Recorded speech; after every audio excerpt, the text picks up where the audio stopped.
Hello guys, आपका स्वागत है अपने यूट्यूब चैनल डेली इंडिया पर। आई होप आप स्वस्थ होंगे। हमारी जैसे कि बात हुई थी आपसे कि 12वीं के बाद क्या करना चाहिए।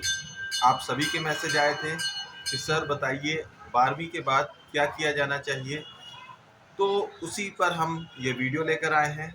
आपसे रिक्वेस्ट है कि आप वीडियो पर पूरा बने रहें। अगर आप पहली बार हमारे चैनल पे विजिट कर रहे हैं तो हमारे चैनल को सब्सक्राइब करें, लाइक करें और अपने दोस्तों को शेयर करें।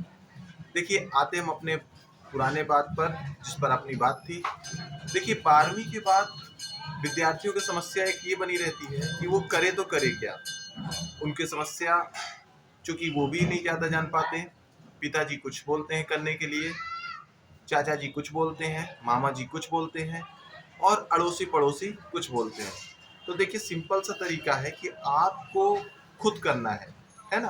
आपने देखा होगा क्रिकेट में भी, जब बॉलर बॉलिंग करता है तो उसको कप्तान भी समझाता है और कीपर भी समझाता है, लेकिन उसको फाइनल बॉल डिसीजन जो खुद लेना पड़ता है। तो देखिए, सिंपल सा ये है कि आप 12वीं के बाद करना क्या चाहते हैं, आपका फील्ड ऑफ इंटरेस्ट क्या है, आप भविष्य में क्या बनना चाहते हैं, है ना। अगर आप कंपटीशन की तैयारी कर रहे हैं, या आप पटवारी बनना चाहते हैं, आप पुलिस ऑफिसर बनना चाहते हैं, आप वकील बनना चाहते हैं, बहुत सारी फील्ड हैं। तो उस हिसाब से आपको सब्जेक्ट का चयन करना चाहिए। जैसे मान लीजिए, अगर आपको पटवारी बनना है, आपको पुलिस ऑफिसर बनना है, आपको आबकारी पुलिस बनना है, तो मतलब ये सभी है। इसके लिए अगर आप, ये सब आता है आपका प्रतियोगी परीक्षा में। तो देखिए, प्रतियोगी परीक्षा के लिए आपको क्या करना होगा। प्रतियोगी परीक्षा के लिए आपको सिंपल सा है कि आप क्या करें, आप बीए कर लें, यानी आर्ट्स ले लें। आर्ट बोले तो बीए का मतलब होता है बैचलर ऑफ आर्ट्स। बीए में आप ऐसा सब्जेक्ट चुनें, जैसे इतिहास हो गया, जो आपके कंपटीशन में भी काम आएगा। इतिहास हो गया, भूगोल हो गया, है ना।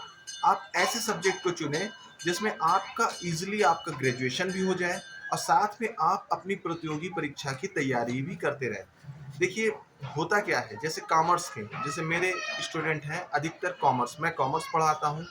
अब मेरे कुछ स्टूडेंट हैं जो कंपटीशन की तैयारी मुझसे बोलते हैं, सर मैं बैंक की तैयारी करना चाहता हूँ, सर मैं पुलिस की तैयारी। बहुत से कॉमर्स के स्टूडेंट को ये भ्रांति रहती है, भ्रम रहता है कि भाई जो कॉमर्स लिए बी कॉम करेंगे तो बैंक में नौकरी लग जाएगी। तो ऐसा नहीं है भैया। सिंपल सा तरीका ये है कि जो आपकी बी कॉम की कॉमर्स होती है और जो आपकी बैंकिंग लेवल में जो प्रतियोगी परीक्षाओं में, यानी कंपटीशन एग्जाम में जो पूछा जाता है, उसमें जमीन आसमान का फर्क होता है। हम जो पढ़ते हैं वो हम मैनुअल अकाउंटिंग पढ़ते हैं। कौन सी मैनुअल का मतलब क्या हुआ? मैनुअल का मतलब ये होता है कि भाई जो हम अपने हाथ से, यानी मैन के द्वारा किया जाता है। आजकल अकाउंटिंग भी जो है कंप्यूटरी हो गई है, यानी कंप्यूटर सॉफ्टवेयर, जैसे टेली हो गया, विजी हो गया, है ना। तो हम सिंपल से एक तरीका ये मानते हैं कि हम बी कॉम ना करेंगे तो हमारी बैंक में नौकरी नहीं लगेगी। ऐसा नहीं है। आपको बैंक में नौकरी करना है तो आपको कंपटीशन फाइट करना पड़ेगा। कंपटीशन में क्या रहेगा? मैथ, रीजनिंग, इंग्लिश, जीके, है ना। ये सारे सब्जेक्ट, ना कि आपके फाइनेंशियल अकाउंटिंग आएगा, ना तो आपका मैनेजमेंट अकाउंटिंग आएगा, ना तो आपका बिजनेस स्टडी आएगा। ये सब नहीं आएंगे। आप अगर बैंकिंग में जाना चाहते हैं तो आपको कंपटीशन की तैयारी करना पड़ेगा। इसके लिए आप सिंपल सा बीए सब्जेक्ट ले लीजिए और साथ ही आप कंपटीशन की तैयारी करिए। तो भैया बी कॉम कौन करे? अब बहुत से स्टूडेंट का ये क्वेश्चन होगा कि सर बी कॉम कौन करे। तो देखिए, बी कॉम जब आपका डिसाइड नहीं है कि फ्यूचर में आप क्या करना चाहते हैं, हो सकता है आप टीचिंग कर सकते हैं, हो सकता है आप अकाउंटिंग फील्ड चुनना चाह रहे हैं, तो बहुत सारी फील्ड है।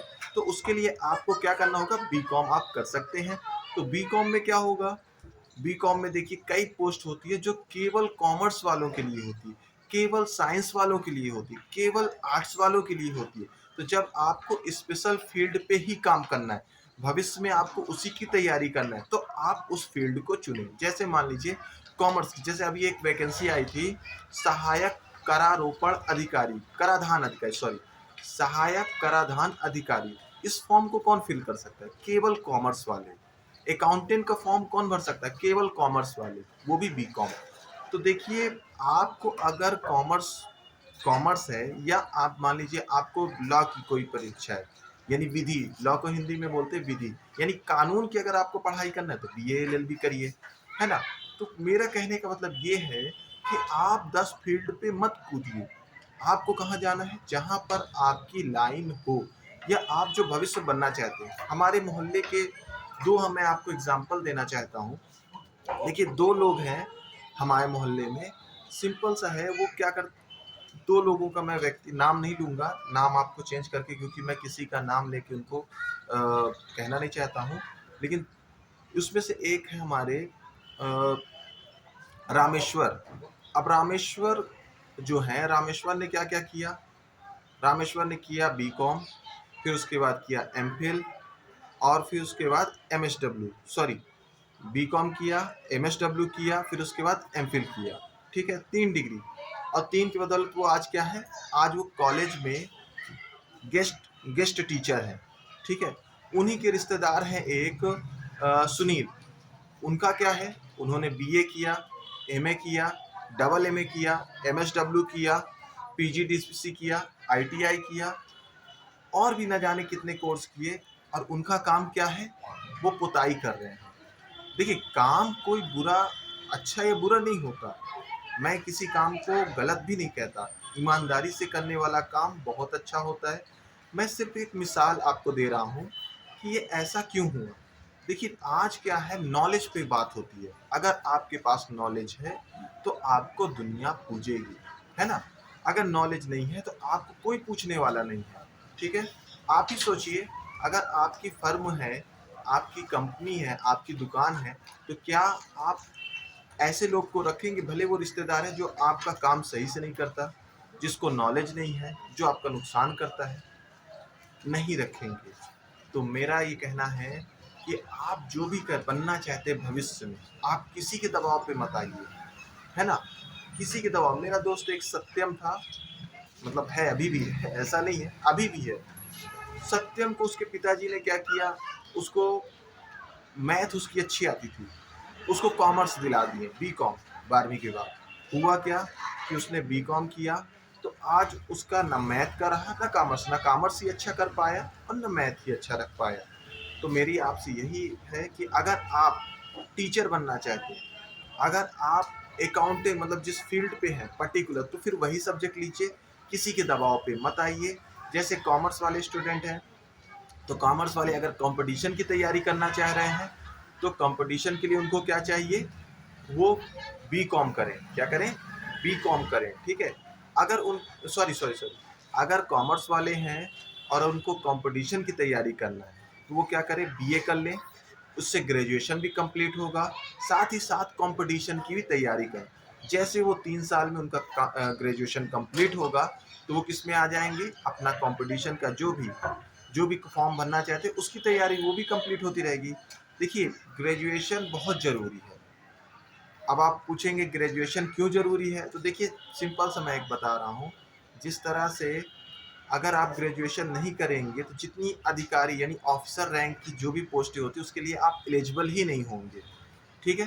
तो एलिजिबल होने के लिए हमें क्या चाहिए? ग्रेजुएशन। आप इंडिया की जितनी भी यूपीएससी भी एग्ज़ाम, जो टॉप एग्ज़ाम है यूपीएससी, अगर आप उसको भरना भी चाहते हैं ना, तो आपका ग्रेजुएशन होना ज़रूरी है। तो ग्रेजुएशन के लिए आप कोई भी सब्जेक्ट से कर लीजिए। अगर आपको अब जैसे आपको एडवोकेट बनना है, तो आपको पर्टिकुलर फील्ड पे जाना पड़ेगा। आपको अकाउंटिंग है, तो आपको कॉमर्स पे जाना पड़ेगा। आपको आपको नर्सिंग करना है, तो आपको बायो से आपको नर्सिंग करना पड़ेगा। मतलब कुछ पर्टिकुलर सब्जेक्ट हैं जिसपे आपको उसी के तहत करना है ना। जैसे आपको कंप्यूटर का काम करना है, तो बीसीए करना पड़ेगा आपको। ठीक है? बीसीए मतलब बैचलर ऑफ कंप्यूटर एप्लीकेशन। तो आई होप आपको समझ में आ गया होगा। अगर आपको जो भी नहीं समझ में आता है, ठीक है, तो आप हमें कमेंट कर सकते हैं।